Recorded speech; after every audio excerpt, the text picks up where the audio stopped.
नमस्कार मित्रांनो, आज आपण फ्लॉवरची काळ्या मसाल्याची रस्सा भाजी बघणार आहोत. यालाच आपण गावठी कालवण असेही म्हणतो. तर चला, सर्वात आधी मी इथे 2 कांद्याचे 4 काप करून भाजायला ठेवलेत. एकीकडे मी 1 ते 2 ग्लास पाणी गरम करायला ठेवते. त्यामध्ये हळद आणि नमक टाकून फ्लॉवर आणि बटाटे शिजवून घेणार आहे. मला असं वाटतं बऱ्याच जणांना फ्लॉवर निव्वळ त्याच्या स्मेलमुळे नापसंत असते. गरम पाण्यात हळद मीठ टाकून त्याच्यातून शिजवून घेतली फ्लॉवर बटाटे, तर त्याच्यातला स्मेलही जातो आणि ते निर्जंतुकही होतात. कांदे बरेचसे करपलेत. बाकीचे कांदे मी तव्यावर गरम करून त्याला चांगले शेकून घेणार आहे. कांदा छान काळसर भाजल्यानंतर यामध्ये मी 1 ते 2 मिरच्या चिरून तव्यावर शेकून घेणार आहे.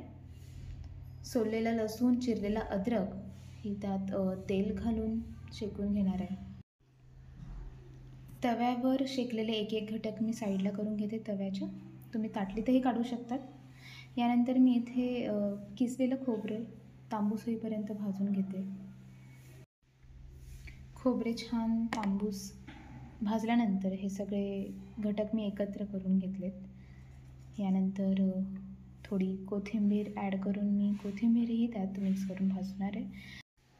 ते चांगले शेकले जायला पाहिजेत म्हणून मी थोडं तेलही त्यात ॲड करून छान खरपूस शेकून घेते. काळ्या मसाल्याची भाजी म्हटली तर मसाला हा छान खरपूस शेकला गेलेला राहिला तर त्याची चवच वेगळी.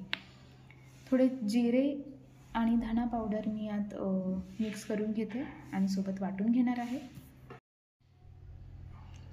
मिश्रण आपल्याला फार बारीक वाटून घ्यायचं आहे. तुम्ही बघू शकतात इथे थोडं जाडसर वाटण आहे, तर त्यामुळे थोडं त्यात पाणी मिक्स करून मी त्याला परत बारीकसर वाटून घेणार आहे. वाटण छान बारीक वाटून झालं आहे. आता कढईमध्ये 2 पळी तेल टाकून तेजपत्ता टाकला आहे. बारीक झालेले वाटण आपण तेलात सोडणार आहेत. अर्धा चमचा मसाला आणि 1.5 चमचे चटणी त्यात मी ॲड करणार आहे. तुम्ही तुमच्या चॉईसनुसार तुम्हाला तिखट जास्त आवडत असेल तर तुम्ही चटणी एक्स्ट्रा टाकू शकतात. यानंतर मी टोमॅटो टाकून थोडे नमकही टाकले मसाल्यामध्ये. टोमॅटो हा भाजीमध्ये नरम शिजलेला जर तुम्हाला आवडत असेल तर तो मसाला अर्धा शिजल्यानंतरच टाकलेला उत्तम आहे. यानंतर मी बटाटे आणि फ्लॉवर जे शिजून झाले होते ते मी मसाल्यामध्ये ॲड केले. त्यानंतर थोडंसं पाणी.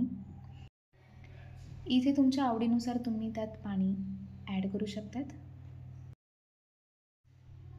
अशी भाजी बाजरीच्या भाकरीसोबत आणि भातासोबत फार चविष्ट लागते.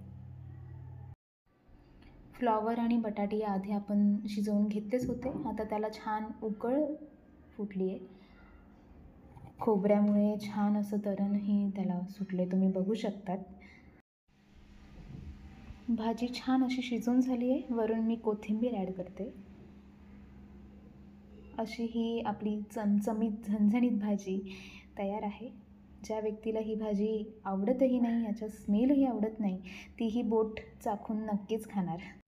त्यामुळे नक्की ट्राय करा. थँक्यू. Bye bye.